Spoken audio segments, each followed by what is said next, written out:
নবীকুলের শিরোমণি নবী মুহাম্মদ রাসূলুল্লাহ সাল্লাল্লাহু আলাইহি ওয়াসাল্লামের প্রতি বলি সাল্লাল্লাহু আলাইহি ওয়াসাল্লাম।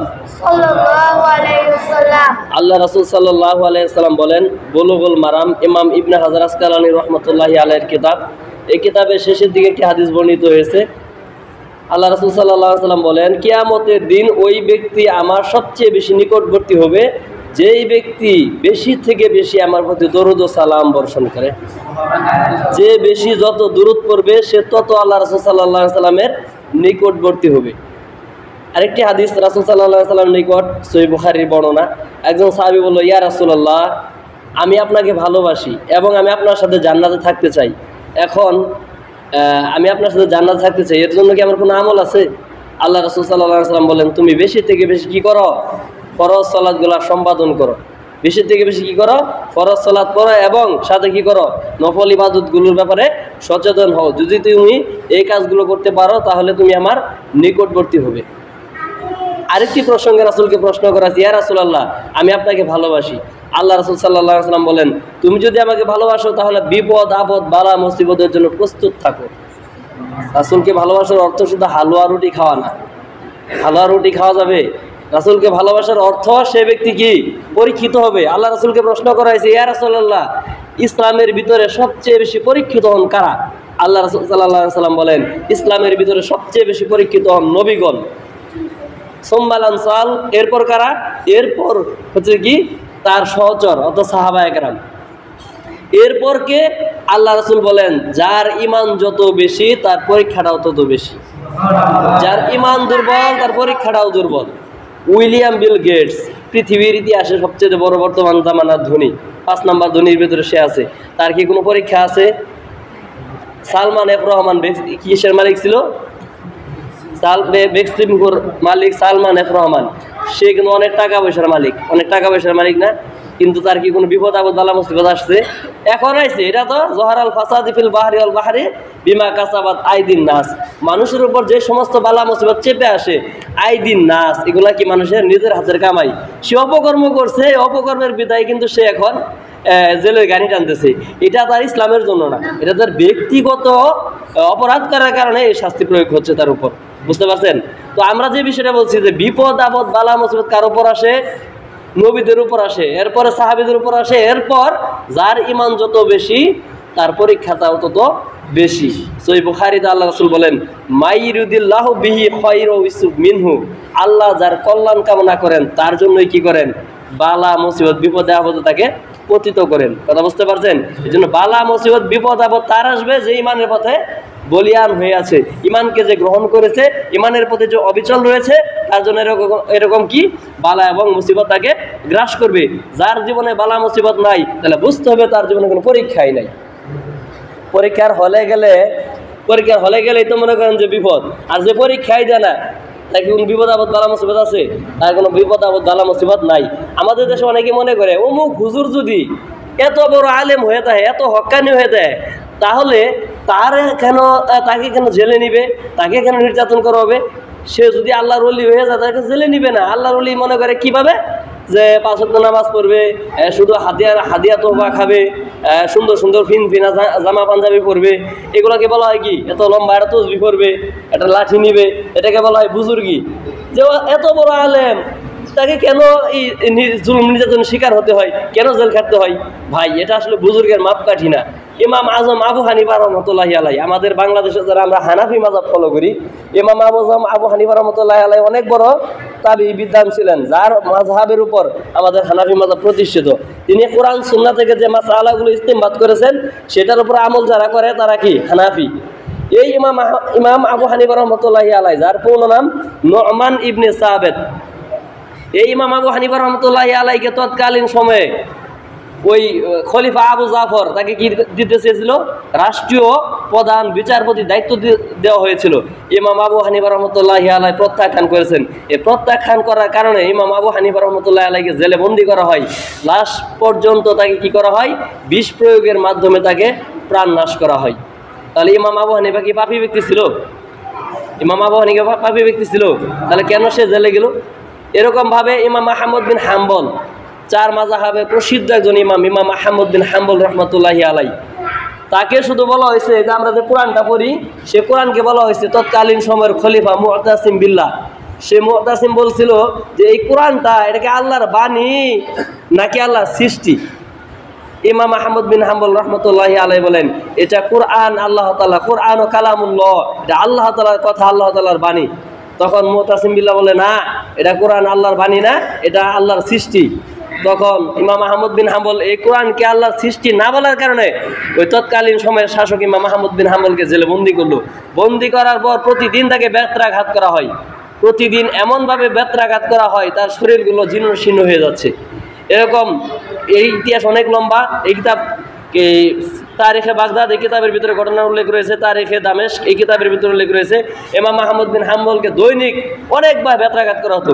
বেত্রাঘাত করতে করতে জীবনের শেষ পর্যন্ত তিনি জেলের ভিতরে ছিল। এরকমভাবে তিনি যখন জেল খাটতেছিল তৎকালীন সময় তার শিষ্যরা তার জেলের সামনে আসছে, আন্দোলনরত অবস্থায় আসছে, বলতেছে ইমাম আপনি আমাদেরকে নির্দেশ করুন, আমরা এই কারাগার কি করবো, ভেঙে চুরে হলে আপনাকে মুক্ত করব, অথবা আমরা শাসকের বিরুদ্ধে কি করব, জিহাদ করব, আপনি আমাদেরকে কি করেন, আমাদেরকে নির্দেশ দেন। তখন ইমাম আহমদ বিন হাম্বল বলেন আমি বিশৃঙ্খলা সৃষ্টি করার জন্য আসি নাই, তোমরা ধৈর্য ধারণ করো, তোমরা ধৈর্য ধারণ করো, নিশ্চয়ই আল্লাহ তাআলা আমাকে কি করবেন, মুক্ত করবেন। তাহলে ইমাম আবু হানিফা যে ইমাম আহমদ বিন হাম্বল যে এত জুলুম নির্যাতনের শিকার হলেন, তিনি কি কোনো অপরাধ করেছিল? তিনি কি খারাপ লোক? খারাপ লোক হইলেই জেলখানায় যাবে? এরকমভাবে ইমাম মালিক ইবনে আনাস, ইমাম মালিক রহমতুল্লাহি আলাইহি, তাকে বলা হয় আল ইমাম দারিল হিজরা। তিনি ছিল মদিনার ইমাম, তিনি ছিলেন মদিনার ইমাম। তিনার জন্ম হচ্ছে শুধু 93 হিজরি, মৃত্যু 179 হিজরি। এই ইমাম মালিক রহমতুল্লাহ আলাইহি ইমাম আবু হানিফা 13 বছর পরে জন্মগ্রহণ করেছেন। এই ইমাম মালিক রহমতুল্লাহ আলাইহি তৎকালীন সময়ের অনেক বড় ইমাম ছিলেন, মদিনার ইমাম যাকে বলা হয়। তখন ওই সময়ের খলিফা ছিল, একজন খলিফা ছিল, সেই খলিফা তাকে বলেছিল যে শাসকের আইন না মানলে ওই ব্যক্তির বউ তালাক, যে ব্যক্তি শাসকের আইন মানবে না তার বউ তালাক। এই মাসালাটা আপনি দেন, এই ফতোয়াটা আপনি দেন। ইমাম মালিক বলেন যদি কোনো ব্যক্তি পাপাচারী হয়, পাপাচারী হওয়ার কারণে যদি শাসকের বিরুদ্ধাচরণ কেউ করে তাহলে তার বউ তালাক হয়ে যাবে, শাসকের কথায় প্রতিবাদ করবে তার বউ তালাক হয়ে যাবে, এরকম ফতোয়া আমি দিতে পারবো না। যখন ইমামের শাসকের আইন না মানলে, শাসকের আনুগত্য না করলে বউ তালাক হয়ে যায়, এই ফতোয়ার বিরোধিতা করেছেন কে? ইমাম মালিক রহমতুল্লাহি আলাইহি। তখন ইমাম মালিক রহমতুল্লাহি আলাইহিকে গ্রেফতার করা হলো এবং তার 2 হাতকে কি করলো, একদম ভেঙে দেওয়া হলো। 2 হাতে আঘাত করে 2 হাতটাকে কি করে দিল, ভেঙে দেওয়া হলো। যার কারণে ইমাম মালিক রহমতুল্লাহি আলাইহি শেষ বয়সে তিনি কি করতে পারেন নাই, হাত বাঁধতে পারেন নাই, হাত ছেড়ে দিয়ে নামাজ আদায় করেছেন। যেটা আমাদের এই আফ্রিকা মহাদেশের যে সমস্ত মালিকি মাযহাবের লোক রয়েছে তারা হাত ছেড়ে সালাত আদায় করে। অর্থাৎ তিনি কি এমনি হাত ছেড়ে দিয়েছেন? তিনি হাত বাঁধার উপক্রম হতো না, হাত বাঁধার উপক্রম ছিল না, এজন্য তিনি হাত ছেড়ে দিয়েছেন। তাহলে তার 2টা হাত ভাঙলো কে? ওই সময়ের শাসক। তাহলে কি ইমাম মালিক খারাপ লোক ছিল? খারাপ লোক ছিল না। তেমনিভাবে শাইখুল ইসলাম ইমাম ইবনে তাইমিয়া রহমতুল্লাহি আলাইহি, তার জন্ম হচ্ছে 661 হিজরি, তার জন্ম 661 হিজরি, মৃত্যু 728 হিজরি। 661-তে জন্ম, মৃত্যু কত? 728-এ। এই ইমাম ইবনে তাইমিয়া রহমতুল্লাহি আলাইহি জগৎ বিখ্যাত ইমাম ছিলেন, যার ব্যাপারে বলা হয় ইমাম ইবনে তাইমিয়া ছিলেন একজন মুজাহিদ, ইমাম ইবনে তাইমিয়া ছিলেন একজন ফকিহ, ইমাম ইবনে তাইমিয়া ছিলেন একজন মুফাসির, ইমাম ইবনে তাইমিয়া ছিলেন মুহাদ্দিস, ইমাম ইবনে তাইমিয়া ছিলেন একজন মুজতাহিদ ইমাম, এবং তিনি হাম্বলি মাযহাবের বড় বড় স্কলারের ভিতরে একজন ইমাম ইবনে তাইমিয়া। তার ব্যাপারে সৌদি আরবের আলেমগণ শেখ আব্দুল্লাহ বিন বাজ সহ বড় বড় আলেম ভূয়সী প্রশংসা করেছেন এবং ওনারা বলেছেন যে ইমাম ইবনে তাইমিয়া যে হাদিস জানে না সেটা মূলত হাদিসই না। ইমাম ইবনে তাইমিয়া যে হাদিস জানে না সেটা মূলত হাদিসই না। তিনি এত বড় জ্ঞানের পণ্ডিত ছিলেন। সেই ইমাম ইবনে তাইমিয়া তিনি যখন সিরিয়ার ভিতরে তৎকালীন সময়ের তাতারিদের বিরুদ্ধে, তৎকালীন সময় তাতারিরা ছিল একজন মুসলিম শাসক, তারা আমাদের এই বর্তমান শাসকরা যেরকম জুলুম করতো তারা জুলুম করতো, ওই জুলুমের বিরুদ্ধে ইমাম ইবনে তাইমিয়া ফতোয়া জারি করলেন, জিহাদের ঘোষণা দিলেন। এই জিহাদের ঘোষণা দিতে গিয়ে ইমাম ইবনে তাইমিয়াকে সিরিয়া ছাড়তে হয়েছে। সিরিয়া ছাড়ার সময় তিনি তার যত সম্পদ ছিল সমস্ত সম্পদ তিনি ছেড়ে দিয়েছেন, কিন্তু আল্লাহর কিতাব এবং রসুলের হাদিস সহ যতগুলো গ্রন্থ ছিল তার লাইব্রেরির ভিতরে সমস্ত গ্রন্থ তিনি নিয়ে তার পরিবার নিয়ে কি করেছে, ভাগছে। এই ইমাম ইবনে তাইমিয়া জীবনে 28 বার যুদ্ধ করেছেন। ইমাম ইবনে তাইমিয়া এক সময় একটা যুদ্ধ করতেছিলেন। যুদ্ধ করার সময় তিনি শাসকের বাড়িতে গেলেন। শাসকের বাড়িতে যাওয়ার পর তার লগের সহচর আলেমরা বলেন, আপনি অমুক আমাদের যে শাসক, সেই শাসকের সম্মুখে আপনি কিছু বলবেন না। আপনি যদি শাসকের সামনে কোনো প্রতিবাদ করেন তাহলে আপনাকে কি করবে? সে হত্যা করে ফেলবে। ইমাম ইবনে তাইমিয়া বলেন, আমি আল্লাহ ছাড়া কাউকে ভয় করি না, আল্লাহ ছাড়া কাউকে ভয় করি না। কোন শাসক? আমি কোনো শাসককে ভয় করি না। শাসক আমার সামনে আসুক, আমি তার সম্মুখে কালিমাতুল্লাহ, আল্লাহ তাআলার কালেমা কি করব? আমি তার সম্মুখে পেশ করব। তখন ইমাম ইবনে তাইমিয়া রাহমাতুল্লাহি আলাইহি তিনি ছিলেন অনেক বড় বক্তৃতাশৈলী ব্যক্তি, তিনি অনেক ভালো বক্তৃতা দিতে জানতেন এবং তিনি ছিলেন অত্যন্ত দুঃসাহসী। তখন ইবনে তাইমিয়া কাউকে ভয় করলেন না। শাসকের পরোয়া না করে শাসকের সম্মুখে গিয়ে তিনি কোরআনুল কারিমের বিভিন্ন আয়াত এবং বিভিন্ন হাদিস দ্বারা নসিহা পেশ করলেন। ওই শাসক, তোমাকে আল্লাহ তাআলা শাসক নির্বাচন করেছেন, তুমি জুলুম করতে পারবে না, তুমি জেল জুলুম এরকম ভাবে কোনো উম্মার ভিতরে কোনো কি করতে পারবে না, বিশৃঙ্খলা করতে পারবে না, উম্মতের দায়িত্ব তোমার উপর, তুমি তাদের উপর জুলুম নির্যাতন করতে পারবে না। এরকম ভাবে তিনি কোরআনুল কারিমের বিভিন্ন আয়াত এবং হাদিস দ্বারা শাসকের সম্মুখে তিনি প্রতিবাদ করলেন। ওই সময় শাসক তার কথা দ্বারা এতই প্রভাবিত হয়েছিলেন, তখন ইমাম ইবনে তাইমিয়া রাহমাতুল্লাহি আলাইহিকে এবং তার সাথে যত সঙ্গী ছিল তাদের সকলকে তাদের বাড়িতে পৌঁছে দেওয়ার ব্যবস্থা করেছিল রাষ্ট্রীয়ভাবে। তিনি এত বড় একজন আলেম ছিলেন। ইমাম ইবনে তাইমিয়া রাহমাতুল্লাহি আলাইহি তিনি জীবনে 28 বার জেল খেটেছে, জীবনে 28 বার জেল খেটেছে এবং তার লাশটা জেল থেকে বাহির হয়েছে। কিন্তু 28 বার জেল খাটার পিছনে আমাদের মতো দাড়িওয়ালা টুপিওয়ালা ওই সময়ের আলেমরা দায়ী ছিল। ওই সময়ের আলেমরা শাসকের কাছে গিয়ে বাড়ি করতো, ইবনে তাইমিয়ার আকীদা ভালো না, ইবনে তাইমিয়া এই করে সেই করে, এরকম ভাবে তার বিরুদ্ধে কি করতো? অপপ্রচার চালাতো। অপপ্রচার চালানোর কারণে ওই তৎকালীন সময়ের শাসকগুলো ইবনে তাইমিয়া রাহমাতুল্লাহি আলাইহিকে কারারুদ্ধ করেছিল এবং জীবনের শেষ প্রান্তে গিয়ে তিনি কি করেছেন? তিনি শাহাদাতের পেয়ালা পান করেছেন। ইবনে তাইমিয়া তার কিতাবের ভিতরে বলেন, ওই জালেম শাসক, ওই তাগুত আমাকে কি করবে? আমাকে যদি হত্যা করা হয় আমি শাহাদাতের অমীয় সুধা পান করব। আমাকে যদি জেলখানায় কারারুদ্ধ করা হয় তাহলে আমি কি করব? ইউসুফ আলাইহিস সালাতু ওয়াস সালামের মতো দাওয়াতের কাজ করব। হয় দাওয়াতের কাজ করব, যদি শাহাদাত যদি মেরে ফেলে তাহলে আমি শহীদ হয়ে যাবো, তাহলে আমার কিসের ভয়? এই ইবনে তাইমিয়া রাহমাতুল্লাহি আলাইহি এমন বড় ইমাম ছিলেন, তিনি জেলখানার দেয়ালে দেয়ালে কাগজ এবং কালি দ্বারা কি করতো? বিভিন্ন কিতাব লিখতো। এরকম ভাবে জেলখানায় কালি দ্বারা তিনি দেয়ালে দেয়ালে লিখতে লিখতে তিনি মাজমুআতুল ফাতোয়া লি শাইখুল ইসলাম ইমাম ইবনে তাইমিয়া এমন একটি কিতাব লিখলেন, মাজমুআতুল ফাতোয়া 37 খণ্ডের কিতাব তিনি লিপিবদ্ধ করেন জেলখানার ভিতরে। এরকম ভাবে আল আকিদাতুল ওয়াসাতিয়া এই কিতাবটা তিনি আসরের নামাজ থেকে শুরু করে মাগরিবের নামাজের মধ্যে একটা কিতাব লিখে সম্পূর্ণ করে ফেলেছিল। তিনি এত ক্ষুরধরী লেখক ছিলেন এবং এত দূরদর্শী একজন আলেম ছিলেন। সেই ইবনে তাইমিয়া তিনি জীবনে প্রতিদিন 387 বা 386 পৃষ্ঠা করে তিনি বই লিখতেন। 387 অথবা 386 পৃষ্ঠা করে তিনি বই লিখতেন। তার জীবনে তিনি 3 লক্ষর উপরে কি করছেন? 3 লক্ষর উপরে তিনি পৃষ্ঠা লিখেছেন। যার হাদিসের কিতাবও আছে, আকীদার কিতাব আছে, বিভিন্ন মাসাইলের উপর তার কিতাবের সংখ্যা 600-র মতো। তার কিতাবের সংখ্যা 600-র মতো। একটা কিতাব মাজমুআতুল ফাতোয়া 37 খণ্ডের। এরকম একটা কিতাব লিখছেন ইবনে তাইমিয়া রাহমাতুল্লাহি আলাইহি। এই জগৎ বিখ্যাত আলেমকেও জেলখানায় প্রাণ দিতে হয়েছে। ইবনে তাইমিয়া রাহমাতুল্লাহি আলাইহি তিনি অনেক বড় একজন ইমাম ছিলেন। তিনি যখন কারারুদ্ধ ছিলেন, কারাগার থেকে যখন বাহির হয়, তখন তার জানাজায় অংশগ্রহণ করার জন্য সিরিয়ার বিভিন্ন দেশের লোকেরা এসে কি হইতো? জমায়েত হয়েছিল। প্রায় 3 লক্ষর উপর মুসল্লি ছিল তার জানাজা নামাজের সময়।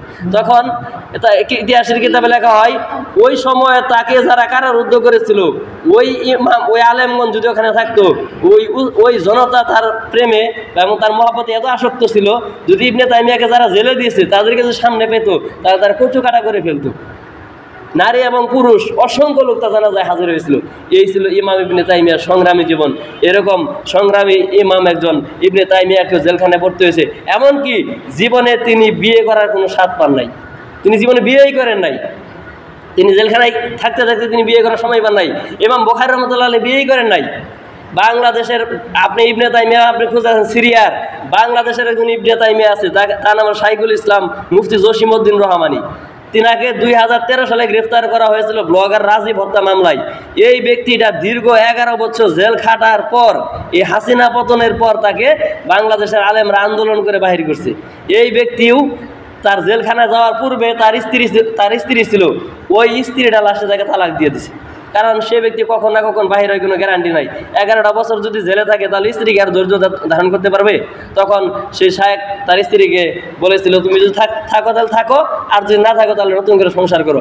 তখন এই ব্যক্তির সন্তান মানে এই ব্যক্তি স্ত্রী কি করছে, তাকে ডিভোর্স দিয়ে চলে গেছে। এখন তিনি জেলখানা বাহিরে আছে, তিনি আগের মতো গর্জিয়াস কণ্ঠে তিনি আলোচনা করেন। তাহলে এই হচ্ছে বাঙালি জাতির বীর ইবনে তাইমিয়া, বাঙালিদের বীর ইবনে তাইমিয়া মুফতি জসিমউদ্দিন রহমানী, যিনি শুধু কোরআন এবং হাদিসের হক কথা বলার কারণে 11টা বছর জেলখানায় ছিল। তার অপরাধ কি ছিল? শাহবাগে আমাদের এই যে শাহবাগে যখন 2013 সালে এই হেফাজতে ইসলামেরা কি করলো, আন্দোলন কেমনি করছিল, ওই সময়ে শাহবাগে ডক্টর ইমরান সরকার এবং লাকি সহ যত প্রকার গণজাগরণ মঞ্চের লোকগুলা ছিল, এরা রাসূল সাল্লাল্লাহু আলাইহি ওয়াসাল্লাম মানে জামাত ইসলামের বিরোধিতা করবে। জামাত ইসলামের বিরোধিতা করতে করতে এক পর্যায়ে ইসলামের বিরোধিতা করা শুরু করে দিয়েছে। তো আল্লাহ রাসূলকে নিয়ে গালিগালাজ করা শুরু করছে, কটূক্তি করা শুরু করছে, মোহাম্মদকে মহাম্মদ বলতেছে, আয়েশা রাদিয়াল্লাহু তাআলা আনহাকে বকরি বলতেছে। এরকম ভাবে তারা নবীদের শানে, সাহাবীদের শানে এবং আল্লাহ রাসূলের স্ত্রীদের শানে খারাপ ব্যবহার করা শুরু করেছিল। তখন এই বাংলাদেশের ইবনে তাইমিয়া মুফতি জসিমউদ্দিন রহমানী হাফিজাহুল্লাহ তাআলা তিনি গর্জে ওঠেন যে রাসূল সাল্লাল্লাহু আলাইহি ওয়াসাল্লামের সম্মানের ভিতরে যে ব্যক্তি আঘাত করবে, রাসূল সাল্লাল্লাহু আলাইহি ওয়াসাল্লাম স্ত্রীদেরকে নিয়ে যে কটু মন্তব্য করবে, তাদের বাংলা জমিনে বেঁচে থাকার কোনো অধিকার নাই। যদি শাসকেরা যদি তাকে জেল দেয় তাহলে আলহামদুলিল্লাহ, যে জেল জরিমানা শাসকরা না দেয়, আমাদের নবীর নামে, আমাদের নবীদের স্ত্রীদের ব্যাপারে, আমাদের সাহাবীদের ব্যাপারে কটু মন্তব্য করবে, আর আমরা ইমানদার বসে থাকবো, এটা হতেই পারে না। তিনি গর্জে উঠেছিল, যার কারণে তাকে কি করা হয়েছে, কারারুদ্ধ করা হয়েছে 11টি বছর। এদিকে তার অপরাধ। ইবনে তাইমিয়ার নাম বললাম না, ইবনে তাইমিয়া রাহমাতুল্লাহ আলাইহি আরেকটা কিতাব লিখেছেন, রাসূলের শানে যে ব্যক্তি বেয়াদবি করবে, রাসূলকে নিয়ে যদি কেউ কটূক্তি করে, তার ব্যাপারে সেই জগৎ বিখ্যাত ইমাম ইবনে তাইমিয়া কিতাব লিখেছেন আস-সারিমুল মাসলুল আলা শাতিমির রাসূল। আস-সারিমুল মাসলুল আলা শাতিমির রাসূল, যে শাতিমির রাসূল, রাসূলকে যারা গালি দেয় তাদের জন্য উন্মুক্ত তরবারি। এই কিতাবের ভিতরে তিনি উল্লেখ করেছেন, রাসূলকে যে ব্যক্তি গালি দিবে তার বেঁচে থাকার অধিকার নাই। ইমাম আহমদ বিন হাম্বল, ইমাম আহলিস সুন্নাহ ওয়াল জামা, এই ইমাম আহমদ বিন হাম্বল বলেন, রাসূলকে যদি কেউ গালি দেয় তাকে হত্যা করতে হবে। সে যদি তওবাও করে, এই তওবার দ্বারা সে পরকালে নাজাত পাবে, কিন্তু দুনিয়ার জমিনে তাকে হত্যা করা ছাড়া কোনো বিধান নাই। ইবনে তাইমিয়া কিতাব লিখলেন আস-সারিমুল মাসলুল আলা শাতিমির রাসূল। এই কিতাবটা কেন লিখলেন? এই কিতাব লেখার একটা প্রেক্ষাপট রয়েছে। আল্লাহ রাসূল সাল্লাল্লাহু আলাইহি সাল্লামের শানে বেয়াদবি করলো, মানে রাসূল সাল্লাল্লাহু আলাইহি সাল্লামের শানে বেয়াদবি করলো এক পুরোহিত, মানে এক পুরোহিত না, এক খ্রিস্টানদের যাজক, তাদের শাসকের সম্মুখে যায়, মানে খ্রিস্টানদের কি বলা হয়তো পাদ্রী, এক পাদ্রী বেয়াদবি করতেছে রাসূলের শানে। কার সম্মুখে? ওই সময়ে যে খ্রিস্টানদের রাজা বাদশাহ ছিল, ওই বাদশার সম্মুখে কি করলো, পাদ্রী কটু মন্তব্য করতেছে। তখন একটা কুকুর রাসূলের এই অপমান সহ্য করতে না পারে কুকুর ঘেউ ঘেউ করা শুরু করলো, কুকুরটা ঘেউ ঘেউ করা শুরু করলো। তখন সেই ব্যক্তি যেহেতু এরকমভাবে রাসূলের নামে কটু মন্তব্য করতেই থাকলো, তখন সেই কুকুর আর ধৈর্য ধরতে পারলেন না, সাথে সাথে পাদ্রীর কাঁধের উপর উঠলেন, ওঠার পর তার গর্দানটাকে কামড় মেরে একেবারে পাদ্রীকে জাহান্নামে পাঠিয়ে দিলেন। তখন ইবনে তাইমিয়া রাহমাতুল্লাহ আলাইহি বলেন, আল্লাহ রাসূলের শানে যে ব্যক্তি বেয়াদবি করে, সে বেয়াদবি মানুষ তো দূরের কথা, একটা পশু জানোয়ারও কি থাকতে পারে না, ঠিক থাকতে পারে না, তাহলে আল্লাহ রাসূলকে গালি দিবে আমরা মুসলমান হয়ে কিভাবে সহ্য করতে পারি? সেজন্য তিনি কিতাব লিখলেন আস-সারিমুল মাসলুল আলা শাতিমির রাসূল। রাসূলকে যে গালি দিবে তার দুনিয়া থাকার কোনো অধিকার নাই। যেটা করেছে একটা কুকুর, কুকুর যদি রাসূলের শানে বেয়াদবি সহ্য করতে না পারে, আমরা মুমিন মুসলমান কিভাবে এটা সহ্য করতে পারি? এজন্যই সেই ইবনে তাইমিয়া রাহমাতুল্লাহি আলাইহির খেদমতের কথা আমরা কখনো বলতে পারি না। তিনি অনেক বড় ইমাম ছিলেন এবং বাংলাদেশের যিনি ইবনে তাইমিয়া মুফতি জসিমউদ্দিন রহমানী, তিনি জীবনের 11টি বছর জেলখানায় ছিলেন। সবচেয়ে বড় মাজলুম আলেম বাংলাদেশের দুইজন, একজন আল্লামা দেলোয়ার হোসেন সাইদি 12 বছর জেল খাটছে, এরপরে দিয়ে মুফতি জসিমউদ্দিন রহমানী তিনি 11 বছর জেল খাটছেন। তো আমি যেটা বলছিলাম যে জেলখানায় শুধু আলেমরা গেলেই খারাপ হয়ে যায় এরকম না, যুগে যুগে যারাই হকের কথা বলেছে তারাই জেলে গেছে। যারা হকের কথা বলছে, ইব্রাহিম আলাইহিস সালাম, তাকে কি করা হয়েছে? নমরুদের অগ্নি কুণ্ডলিতে পড়তে হয়েছে। হকের কথা বলেছিল মুসা আলাইহিস সালাম, তাকেও নীল নদে ডুবিয়ে দেওয়ার চক্রান্ত করা হয়েছিল, আল্লাহ রাব্বুল আলামিন তাকে উদ্ধার করেছেন। কথা বুঝতে পারছেন? ঠিক তেমনি ভাবে হকের কথা যারাই বলবে তাদের প্রতি জুলুম আসবে। তো আমি আপনাদের সম্মুখে পবিত্র কোরআনুল কারীমের সূরা আসরের তেলাওয়াত করেছিলাম, সূরা আসর তেলাওয়াত করেছিলাম। এটার তাফসির করব বিদায়, মানে সংক্ষিপ্ত সময়ে তাফসির করব। ওই তাফসিরের পূর্বে আমি প্রাসঙ্গিক কিছু কথা বললাম। আল্লাহ তাআলা বলছেন ওয়াল আসর, আসরের কসম। আল্লাহ তাআলা কেন কসম কাটলেন? আমরা যদি কসম কাটি যে আমার বাবার কসম, আমার মায়ের দুধের কসম, আমার ছেলের কসম, এরকম হাত তুলে অনেকে কসম কাটে।